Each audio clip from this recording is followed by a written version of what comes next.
అండి నమస్తే అండి. నమస్తే. రీసెంట్‌గా నాగబాబు గారు పిఠాపురం వెళ్లారు. అక్కడ కొన్ని అయితే ఓపెనింగ్స్ అయితే చేశారు. అన్న క్యాంటీన్స్ అవ్వచ్చు, రూట్స్ అవ్వచ్చు అవన్నీ. అక్కడికొచ్చిన జన సైనికులు అవ్వచ్చు, కూటమి నాయకులు అవ్వచ్చు మెయిన్. టీడీపీ వాళ్ళు, జనసేన వాళ్ళు, టీడీపీ నుంచి వచ్చిన వాళ్ళేమో జై వర్మ, జై వర్మ అంటున్నారు. కొద్దిమందేమో జై జగన్ అంటున్నారు. అంటే నాగబాబు గారు వెళ్ళినప్పుడు ఎందుకని అలాగా మాట్లాడుతున్నారు? దాన్ని ఎందుకని ఇప్పుడు ఇంతలా ట్రోలింగ్ చేస్తున్నారు? ఈ వర్మ గారికి ఎమ్మెల్సీ టికెట్ ఒకటి రాలేదు. ఆ ఎమ్మెల్సీ టికెట్ నాగేంద్ర బాబు గారికి వెళ్ళిపోయింది. అదొకటి. ఏంటంటే ఇప్పుడు ఈ వైసీపీ వాళ్ళతో వర్మ గారు ఏమైనా చేతులు కలుపుతుండొచ్చు. ఎందుకంటే చంద్రబాబు నాయుడు గారు ఈయనని కొంచెం పక్కన పెట్టారనే ఉద్దేశంలో ఉన్నారు అంతే. కానీ ఆయన ఏం పక్కన పెట్టలేదు. చంద్రబాబు నాయుడు గారు వర్మ గారిని ఏం పక్కన పెట్టలేదు. ఆయనకి టైం వచ్చినప్పుడు ఆయనకి ఇవ్వాల్సింది ఇస్తారు, చేయాల్సింది చేస్తారు. అప్పటి వరకు కూడా ఆగకుండా ఒక చెంబుడు నీళ్ళకే ఉలికి పడిపోయి ఈయన బిందెడు నీళ్ళు ఎవరు పోసుకోవాలా, తర్వాత సముద్రం ఎవరిదాలా అన్నట్టు సామెతలు ఉన్నట్టు వర్మ గారు తొందరపడుతున్నారు ప్రస్తుతానికి. వర్మ గారు కనుక కొంచెం ఆగి ఉంటే, కొంచెం పేషెన్స్ ఉండి, కొంచెం ఓపికగా ఉంటే ఆయనకి టీడీపీ ప్రభుత్వంలో మంచి లైఫ్ ఉండేది. కానీ మరి వీళ్ళు కొట్టుకుంటున్నారు, బాగానే ఉంది. ఈ వైసీపీ పార్టీ వాళ్ళు ఎందుకు వచ్చారు? వీళ్ళకి ఏంటి అవసరం? ఇప్పుడు జనసేన వాళ్ళు వర్మ అన్నట్టు టీడీపీ వాళ్ళు కొట్టుకుంటున్నారు. ఇప్పుడు వర్మ గారు పార్టీ ఇవ్వలేదు కదా, ఇవ్వనప్పుడు తెలుగుదేశం జెండాలు పట్టుకొని ఎందుకు తిరుగుతున్నారు అసలు? ఫస్ట్ ఇప్పుడు వర్మ గారికి చంద్రబాబు నాయుడు గారు యాంటీ అయిపోయారు, ఎదురైపోయినప్పుడు అటువంటప్పుడు ఈయన ఫస్ట్ అది టీడీపీ జెండాలు ఎందుకు పట్టుకొని తిరుగుతున్నారు, తెలుగుదేశం జెండాలు పట్టుకొని ఎందుకు తిరుగుతున్నారు? వీళ్ళు బాగానే ఉన్నారు. పార్టీలో డిప్యూటీ సీఎం గారు అయినటువంటి పవన్ కళ్యాణ్ గారు బాగానే ఉన్నారు. ఎమ్మెల్సీలో గెలిచినటువంటి నాగేంద్ర బాబు గారు బాగానే ఉన్నారు. ముఖ్యమంత్రి వారు చంద్రబాబు నాయుడు గారు బాగానే ఉన్నారు. వర్మ గారు కూడా బాగానే ఉన్నారు ఒక లెక్కకు చూసుకోవాలంటే. కానీ ఈ ప్రజలు కొట్టుకోవడం ఏంటి? వీళ్ళు కొట్టుకుంటే వీళ్ళకి తగలరాని చోట ఎక్కడైనా దెబ్బలు తగిలి వీళ్ళకి ఏమైనా అయిపోతే వీళ్ళని నమ్ముకున్న భార్య పిల్లలు ఏం కావాలని వీళ్ళు ఇలా చేస్తున్నారు. పార్టీ నాయకులు ఎప్పుడో బాగుంటారు, వాళ్ళకి ఏమీ కాదు, వాళ్ళు చాలా హ్యాపీగా ఉంటారు, వాళ్ళ ఫ్యామిలీలు వాళ్ళు బాగుంటారు. కానీ ఈ జనాలు ఉన్నారే, ఈ ప్రజలు ఉన్నారే, వీళ్ళు కొట్టుకోవడం వలన వీళ్ళ ప్రాణాలు పోతే, ఈ కొట్లాట్లలో, ఈ తోపులాట్లలో ఏదైనా సరే ఒకళ్ళు ఇద్దరు ఈ ప్రాణాలు పోతే వీళ్ళని నమ్ముకున్న వీళ్ళ భార్య పిల్లలే కానీ, వీళ్ళ తల్లిదండ్రులే కానీ ఏం కావాలి? మరి వీళ్ళని, ఈ జనాలని ఏమనాలి? ప్రజలు ఓటేసి గెలిపించండి అయ్యా అన్నారు కానీ కొట్టుకొని చావమని చెప్పలేదుగా. ఆ విషయం మీదకు మనం మాట్లాడుతానండి. ఈ రోజు మనకు వీడియోస్ ఏవైతే బయటకు వచ్చినాయి, టీడీపీ అంతా ఒకవైపు, జనసేన అంతా ఒకవైపు ఒకరికొకరి మీద అరుచుకుంటున్నారు. అదే సేమ్ నియోజకవర్గం అయినా సరే. అంటే అసలే అంత కక్ష అసలే ఎందుకు పడ్డది అనుకోవచ్చు వాళ్ళిద్దరి మధ్యలో? పవన్ కళ్యాణ్ గారు చంద్రబాబు నాయుడు గారు అరుచుకున్నారా? లేదు. పవన్ కళ్యాణ్ గారు నారా లోకేష్ గారు అరుచుకున్నారా? లేదు. పవన్ కళ్యాణ్ గారు వర్మ గారు అరుచుకున్నారా? లేదు.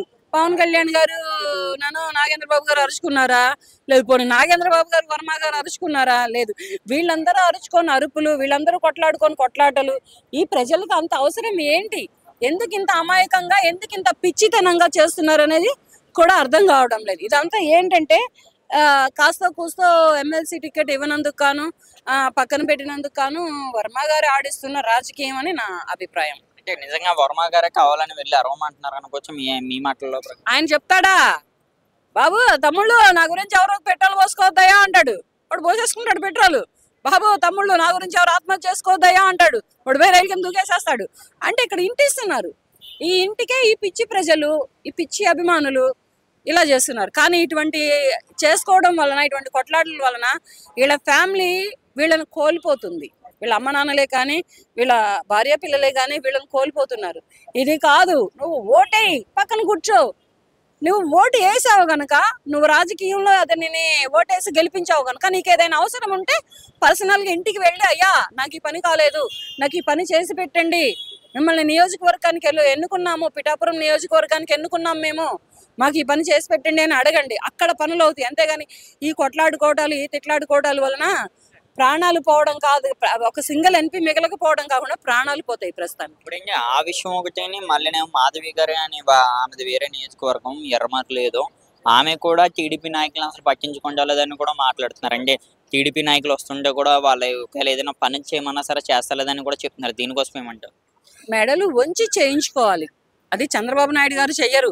ఈ విషయాలు చంద్రబాబు నాయుడు గారి దాకా వెళ్ళవు, పవన్ కళ్యాణ్ గారి దాకానైనా వెళ్తాయి. ఎందుకంటే పవన్ కళ్యాణ్ గారు ప్రజల్లో తిరుగుతారు. నారా లోకేష్ గారి దాకా కూడా వెళ్ళవు, ఎందుకంటే ఆయన ప్రజల్లోకి రాడు కనుక. ప్రజల్లో తిరిగే నాయకుడు ఎవరమ్మా ఇప్పుడు ప్రస్తుతానికి ఆంధ్రప్రదేశ్ రాష్ట్రంలో అంటే పవన్ కళ్యాణ్ గారు. ఆయన వరకునైనా వెళతాయి, కానీ మెడలు వంచి చేయించుకోవాలి వర్క్, అంతేగాని చేయట్లేదు గీయట్లేదు అని నోర్లు పారేసుకుంటే ఏం లాభం? ఇప్పుడు ఆ మాధవి గారు అన్న వ్యక్తి మీద కూడా ఇప్పుడు మనం చూసుకుంటే సోషల్ మీడియాలో బాగా వైరల్ అవుతుందండి.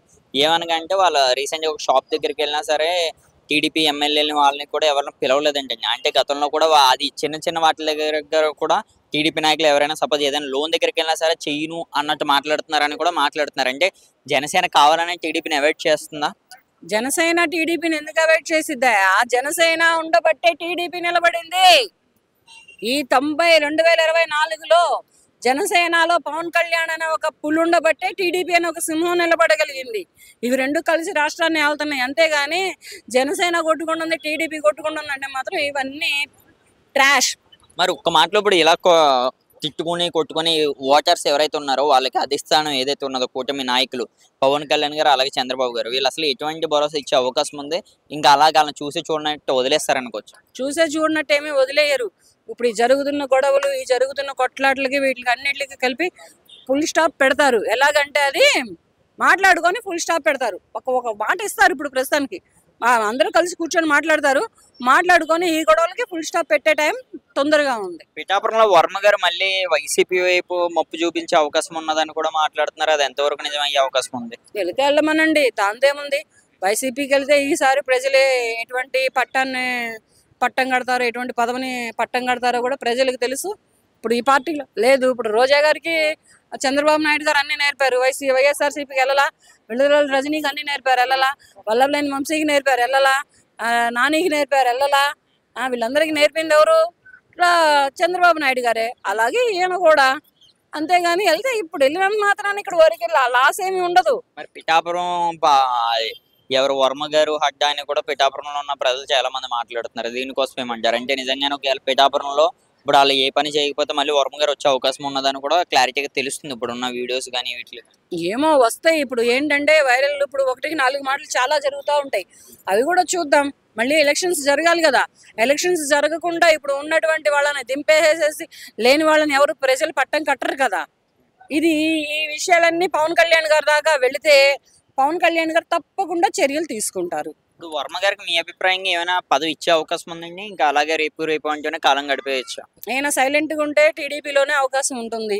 ఈయన ఇటువంటి వైరల్ చేసుకుంటూ వాళ్ళని వీళ్ళని కొట్లాటలు గొడవలు చేసుకుంటూ నేను పార్టీ మారుతాను, నేను పార్టీ అది చేస్తానంటే మాత్రం మీకేమి చెప్పలేము. సుమారుగా ఇప్పుడు పార్టీ వచ్చే 10 నెలలు అవుతుంది. ఈ 10 నెలలకు కూడా వర్మ గారికి ఎటువంటి పదవి ఇవ్వకపోవడం వల్ల ఎంతవరకు కరెక్ట్ అనుకుని మీ అభిప్రాయం? ముందలుందిగా ఇంకా. ఇప్పుడు దీనికే అదే అన్నాను కదా, చెంబుడు నీళ్ళకే ఉలికి పడితే బిందె నీళ్ళు ఎవడ పోసుకోవాలని. బిందె నీళ్ళు ఎవడ పోసుకోవాలి, తర్వాత సముద్రం ఎవడేదాలా. సముద్రం ఏదాలంటే ఫస్ట్ చెంబుడు నీళ్ళు పోసుకోవాలి. ఆ నీళ్ళు చలిదనం ఉంటుందా లేదా వెచ్చదనం ఉంటుందా చూసి తర్వాత బిందె నీళ్ళు పోసుకుంటాడు. ఈ పోసుకోగలిగామంటే సముద్రాన్ని ఎదగలిగే స్టామినా ఉంటుంది, దమ్ము ఉంటాయి, అన్నీ ఉంటాయి. ఇప్పుడు అదొకటి. ఇప్పుడు జగన్మోహన్ రెడ్డి గారు కూడా మళ్ళీ ప్రతి ఒక్కరిని కూడా ఎవరినైనా సరే అందరినీ జాగ్రత్తగా చూసుకుని అందరికీ నేను ఉన్నానని ఆయన మళ్ళీ ధైర్యం చెప్తున్నారు. దేనికోసం అనుకోవచ్చు? చెప్తారు. ఇప్పుడు పదవి అధికారంలో లేదు కదా. లేనప్పుడు మరి భరోసాలు హామీలు ఇవ్వకపోతే ఏమి ఇస్తారు? ఇంకా ఆయన అంతకు మించి ఏమీ చేయలేరు. ఈసారి ఆయన అధికారంలోకి వచ్చినప్పుడు ఎంతవరకు చేస్తారో, ప్రజలు ఎంతవరకు ఏం చేయగలరో తెలుస్తుంది. జగన్మోహన్ రెడ్డి గారు కాంగ్రెస్ పార్టీతో పట్టం కడుతున్నారని కూడా మాట్లాడుతున్నారు. అది నిజమేనా? అవ్వచ్చు, విలీనం అవ్వచ్చు. విలీనం అయిన తర్వాత అతనికి ఏం జరుగుతుంది అనేది సోనియా గాంధీ గారు చూసుకుంటారు. అంటే షర్మిల గారు ఊరుకుంటారా? జగన్మోహన్ రెడ్డి గారు వాళ్ళ చెల్లెలు, ఎందుకంటే ఆమె కూడా ఇప్పుడు ప్రెసిడెంట్ గా ఆంధ్రప్రదేశ్ లో ఉన్నారు కాంగ్రెస్ పార్టీ తరపు నుంచి.